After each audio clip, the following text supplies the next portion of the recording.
बिहार में कोरोना की जांच में कुछ और जिलों में भी अनियमितताओं की बात अब सामने आ रही है। राज्य सरकार ने इस बारे में सफाई दी है कि जैसा जमुई जिले के 2 ब्लॉक्स में धांधली की पुष्टि हुई, वैसी अन्य जिलों में रैंडम जांच में नहीं मिली है। लेकिन उन्होंने कहा कि राज्य सरकार सख्ती से इन मामलों में कार्रवाई कर रही है। व्यक्ति मिल रहे हैं, लेकिन मोबाइल नंबर बहुत जगह पे हम लोगों ने देखा है कि नंबर किसी और का है। नंबर में कई जगह 000 करके, चूंकि 10 डिजिट आपको लिखना है, वो लिखा हुआ है। बिहार सरकार के स्वास्थ्य विभाग के आला अधिकारी शनिवार को इंडियन एक्सप्रेस अखबार में पिछले 3 दिन से छपी खबरों पर सफाई देते हुए अब तक सबसे ज्यादा धांधली की खबर जमुई जिले से आई है। लेकिन इन अधिकारियों का कहना है कि फिलहाल जो रैंडम जांच हुई है उसमें किसी घोटाले की पुष्टि नहीं हुई। इन्होंने सार्वजनिक रूप से ये बात मानी, लेकिन सब आंकड़े आम ना करने की अपनी मजबूरी भी गिना दी। पब्लिक डोमेन में आपको भी पता है, this names can not come. Secrecy की बात है। उस समय आइडेंटिटी आप डिस्क्लोज नहीं कर सकते थे कोविड टेस्टेड लोगों के नाम। अगर व्यक्ति सही है, उसका मोबाइल नंबर और पता गलत भी हो तो उसे सही माना जाएगा। बिहार सरकार के स्वास्थ्य विभाग के अधिकारियों का ये तर्क शायद बहुत लोगों को रास नहीं आए, लेकिन सच्चाई भी यही है कि बिहार में कोरोना जांच में जो अनियमितता हुई है उसकी जो पूरी जांच की प्रक्रिया चल रही है, शायद लोगों को उसके तर्क और उसके फाइंडिंग से कभी सहमति ना हो। पटना से कैमरामैन हबीब अली के साथ मनीष कुमार, एनडीटीवी इंडिया के लिए। बिहार में आरजेडी के नेता तेज प्रताप यादव नाराज हैं। उनकी नाराजगी अपने भाई तेजस्वी यादव के सबसे करीबी जगदानंद सिंह के खिलाफ है। उन्होंने कहा कि उनके पिता लालू प्रसाद यादव की जो हालत इस समय हुई है वो जगदानंद सिंह जैसे लोगों की वजह से हुई। उन्होंने जगदानंद सिंह पर आरोप लगाया कि वो पार्टी के नेताओं से नहीं मिलते। अब इनसे पूछिए, अब ये बताएं। जब पिताजी थे, आदरणीय पिताजी थे, ये लोग पूरे तरीके से यही लोग हैं जो पिताजी को बीमार किए हुए हैं, जगदानंद जैसे लोग। पार्टी को नुकसान पहुंच रहा है। इनके करने से पार्टी का नुकसान हुआ है। गरीब का पार्टी है, गरीब का। आज भी गरीब साथ में है। पार्टी को आप कमजोर कर रहे हैं, भी आरोप उन्होंने अभी लगाया है। बात कर लेंगे। पार्टी को मजबूत करने के लिए चिंता कोई भी साथी करता है तो उचित चिंता। उन्होंने भी कहा कि लालू यादव की जो आज स्थिति है वो आपके जैसे लोगों के कारण है। भाई, अब जो भी स्थिति है सबके सामने है। जगदानंद जी, क्या वजह, खुलकर आप बातें नहीं कर रहे हैं? नहीं समझ पा रहे हैं।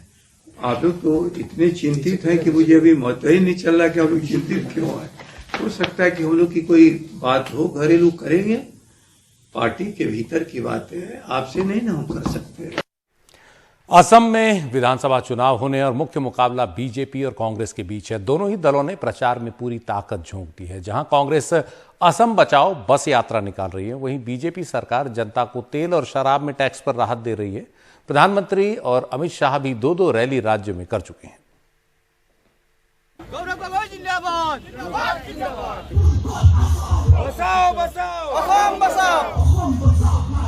गौरव गोगोई पारंपरिक अहोम पोशाक में अहोम तलवार उठाकर ऐलाने जंग करते हुए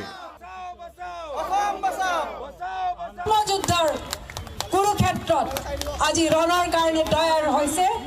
আজি এই ৰণহংকাৰ এই মঞ্চৰ তৰফৰ পৰা কংগ্ৰেছে আজি প্ৰদেশ কংগ্ৰেছ কমিটি और उन 4 असम बचाओ बस यात्राओं में से एक की शुरुआत करते हुए जो राज्य भर में जाकर असम विधानसभा चुनावों से पहले कांग्रेस का संदेश लोगों तक पहुंचाएंगी। ये यात्रा जमीन से जुड़े लोगों से अपील करेगी कि आकर असम को बचाने में हमारी मदद करें, जनता के उन मुद्दों को आवाज दे जिन्हें दबा दिया है। कल के महंगे दाम हमारे लिए बड़ा मुद्दा है। सत्ताधारी बीजेपी ने अपने प्रचार की शुरुआत पहले ही कर दी है। प्रधानमंत्री नरेंद्र मोदी और गृह मंत्री अमित शाह दोनों 2-2 दौरे कर चुके हैं और मतदाताओं को लुभाने के लिए तेल और शराब के टैक्स को वापस लेने जैसे फैसले भी किए गए हैं। जब असम में कोविड-19 के ज्यादा मामले थे तो हमने तेल और शराब पर टैक्स बढ़ा दिया था। अब कोविड में कमी आई है तो आज कैबिनेट ने तेल से 5 रुपए और शराब से 25% अतिरिक्त टैक्स आज आधी रात से हटाने का फैसला किया है। 10 रुपए तो 1 लीटर में है ना। दिल्ली में लगता है 3 लीटर। 15 रुपीज बस किया। थोड़ा सा तो राहत मिलेगी, ऐसे कमती होने से बहुत ज़्यादा हो गया था। अभी आज कम हो गया है, थोड़ा ज़्यादा ही है, थोड़ा ज़्यादा ही है। जबकि बीजेपी असम चुनाव के लिए कई सारे रैलियां कर चुकी है। अब कांग्रेस इस यात्रा के साथ बीजेपी को चुनौती देने के लिए तैयार हो चुकी है। गुवाहाटी से नकुल राभा के साथ रत्नदीप चौधरी, एनडीटीवी इंडिया। और अब खबर राजस्थान से। यहां कांग्रेस नेता राहुल गांधी किसानों की एक ट्रैक्टर रैली में शामिल हुए। इस दौरान मोदी सरकार पर जमकर हमले बोले। कहा कि कृषि कानून मंडी सिस्टम को खत्म करने के लिए लाए गए हैं। यह भी कहा कि कृषि सबसे बड़ा व्यापार है और प्रधानमंत्री इसे अपने 2 मित्रों को देना चाहते हैं। किसान रैली को संबोधित करने पहुंचे राहुल गांधी। खुद ट्रैक्टर चलाया। साथ में बैठे थे मुख्यमंत्री अशोक गहलोत और कांग्रेस के राजस्थान अध्यक्ष गोविंद सिंह डोटासरा। जिस मंच पर वो चढ़े वो भी 4 ट्रैक्टर ट्रॉली को जोड़ के बना था और सामने बैठे किसान भी अपने अपने ट्रैक्टर लेकर रैली में पहुंचे थे। संदेश साफ था, कृषि कानून के खिलाफ आंदोलन को अब कांग्रेस ने एक राजनीतिक मंच दे दिया है। हिंदुस्तान का सबसे बड़ा बिजनेस, सबसे बड़ा व्यापार कृषि है और ये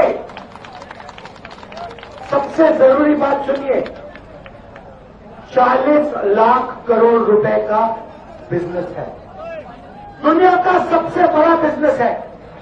इसमें किसान शामिल है, छोटे व्यापारी हैं, छोटे बिजनेस वाले हैं, मिडिल साइज बिजनेस वाले हैं, मजदूर हैं, ये सब इस बिजनेस के भागीदार हैं।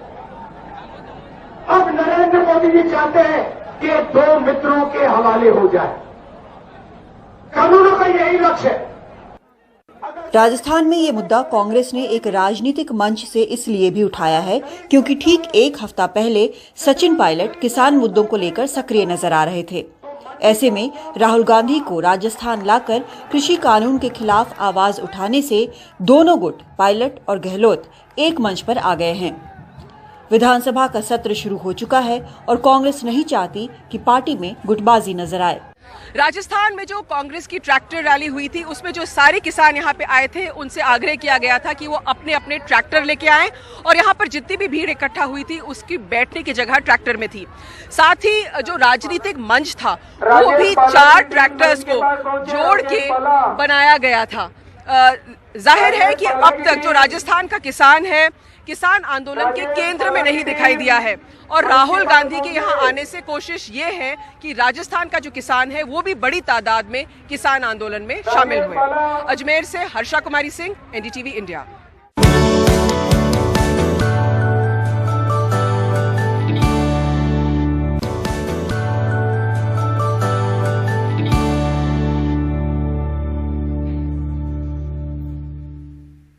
सात फरवरी को महाराष्ट्र के पुणे जिले में 22 वर्षीय एक युवती के छत से कूदकर आत्महत्या करने वाले केस में अब राजनीतिक रस्साकशी तेज हो रही है। इस मामले में बीजेपी के नेता महाराष्ट्र सरकार के एक मंत्री पर कथित तौर से पीड़ित को आत्महत्या के लिए उकसाने का आरोप लगा रहे हैं।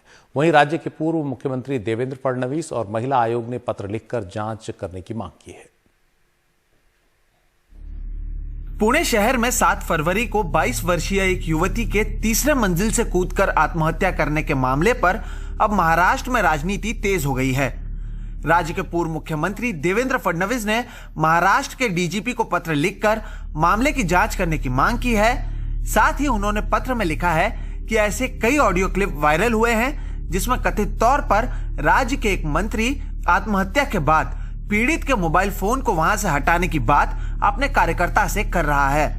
बीजेपी इस मामले में सरकार को घेरती दिख रही है। सम्माननीय मुख्यमंत्री और गृह मंत्री साहब से ये कहना है कि भाषण में महिला सुरक्षा पे बोलना, महिलाओं की सुरक्षा की घोषणाएं करना ये बहुत आसान है साहब। अभी जो इतने सारे एविडेंस सामने आए हैं तो आप और किसकी राह देख रहे हैं या किसके लिए वेट कर रहे हैं? इस पूरे मामले पर जब मुख्यमंत्री उद्धव ठाकरे से पूछा गया कि उनके कैबिनेट के एक मंत्री को इस आत्महत्या के मामले से जोड़ा जा रहा है तो इसके जवाब में उन्होंने पूरी तरह से कार्रवाई करने का आश्वासन दिया। असं आहे की मी जसं तुम्हाला म्हटलं की ह्याबद्दल सखोल चौकशी केली जाईल, पण गेले काही दिवस काही महिने काही वेळेला असं आपल्या लक्षात आलेलं आहे की आयुष्यातून उठवण्याचा प्रयत्न हा केला जातोय। तर असाही प्रयत्न होता कामा नये आणि त्याचबरोबरीने सत्य लपवण्याचाही प्रयत्न होता कामा नये। सत्य लपवण्याचा प्रयत्न होणार नाही, त्याच्यामध्ये जे काही सत्य असेल ते पूर्ण चौकशी करून जनतेसमोर येईल। मामले में जहां पुलिस ने जांच शुरू कर दी है, तो वहीं पीड़ित के परिवार वालों ने फिलहाल किसी का नाम नहीं लिया है। हालांकि सोशल मीडिया पर एक मंत्री पर लग रहे आरोप के बाद अब महिला आयोग ने इस मामले की जांच बिना दबाव कराए जाने की मांग करते हुए एक पत्र लिखा है।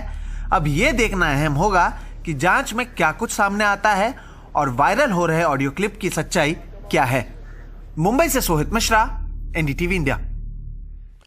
कर्नाटक सरकार ने राज्य में मदरसों के आधुनिकीकरण का फैसला किया है, यानी अब मदरसों में दी जाने वाली धार्मिक शिक्षा के साथ साथ स्कूली शिक्षा भी दी जाएगी, ताकि उसमें पढ़ने वाले छात्र भी राज्य बोर्ड की 10वीं और 12वीं की परीक्षाएं दे सकें बिना किसी बाधा के और खुद को अन्य प्रोफेशनल कोर्सेज के लिए भी तैयार कर सकें।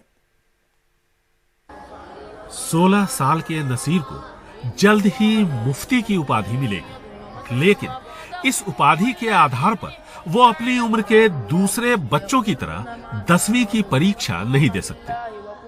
मुफ्ती बनेंगे, मुफ्ती आलिम कुछ भी बनेंगे। जो बच्चे इन मदरसों के नियमित कोर्स का हिस्सा हैं, उन्हें मुफ्ती, आलिम, फाजिल जैसी डिग्रियां मिलती हैं। इन डिग्रियों की बुनियाद पर प्रतियोगी परीक्षाओं में हिस्सा लेना मुश्किल है, क्योंकि ज्यादातर जगहों पर इनकी मान्यता नहीं है। हम एक स्टैंडर्ड सिलेबस भी लागू करना चाहते हैं, ताकि उन्हें SSLC की बराबरी का सर्टिफिकेट दिया जा सके, ताकि उन्हें जॉब ओरिएंटेड कोर्स पढ़ने या कॉलेज पढ़ने में आसानी हो। सिर्फ मजहबी शिक्षा हासिल करने से उनकी जिंदगी नहीं चलेगी। मदरसों की शिक्षा के आधुनिकीकरण का फैसला करने से पहले मुस्लिम धर्म गुरुओं से सलाह मशवरा किया गया, ताकि किसी तरह का विवाद न उठ खड़ा हो। मॉडर्नाइजेशन का मतलब ये नहीं है कि ये पूरा निसाब हटा दिया जाए, अब ये पूरा निसाब ये लेकर आ जाएं, ये मकसद नहीं है। मकसद ये है कि इस निसाब को पढ़ाते हुए साथ साथ मेन स्ट्रीम की तालीम की भी अगर इन बच्चों को तालीम दे दी जाए, तो ये SSLC में पास होंगे, फिर PUC भी पास होंगे, या आगे चलकर ये दूसरे सब्जेक्ट्स में भी जाना चाहें तो इनके लिए रास्ता खुला होगा। वक्त के साथ बदलाव ज़रूरी है, इसमें कोई दो राय नहीं कि दीनी तालीम के साथ साथ आधुनिक शिक्षा देने के राज्य सरकार के फैसले से इन बच्चों का भविष्य बेहतर होगा।